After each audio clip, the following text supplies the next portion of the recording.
ಹೇಳ್ರಿ. ಈಗ ಕೆಲವು ಶಾಸಕರು ಮತ್ತು ಸಚಿವರು ಮುನಿರತ್ನ ಅವರಿಗೆ SIT ತನಿಖೆ ಆಗಬೇಕು ಅಂತ ಇವತ್ತು ಭೇಟಿ ಮಾಡಿದ್ರು. ನಾನು ಪರಮೇಶ್ವರ್ ಜೊತೆ ಮಾತಾಡ್ತೀನಿ. ಪರಮೇಶ್ವರ್ ಜೊತೆ ಮಾತಾಡ್ಬಿಟ್ಟು ಟೇಕಿದ್ದೆ.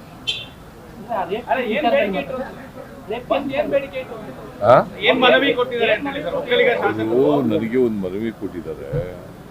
ನಿನ್ನೆ ಭೇಟಿ ಮಾಡಿದಾರಂತೆ ಎಲ್ಲ ಒಕ್ಕೂಟ ಶಾಸಕರು, ಕಾಂಗ್ರೆಸ್ನ ಒಕ್ಕೂಟ ಶಾಸಕರು. ಅವರು ಏನಂತ ಹೇಳಿದ್ದಾರೆ ಅಂತಂದ್ರೆ, ಮುನಿರತ್ನ ಅವ್ರ ಮೇಲೆ, ಶಾಸಕರ ಮೇಲೆ 3 ಕಂಪ್ಲೇಂಟ್ಗಳು ರಿಜಿಸ್ಟರ್ ಆಗಿದ್ದಾರೆ. ಅವನ್ನೆಲ್ಲ SIT ಕೊಡಿ ಅಂತ ಹೇಳ್ತಾರೆ. ಆ ಡಿಮ್ಯಾಂಡನ್ನು ಇಟ್ಟಿದ್ದಾರೆ.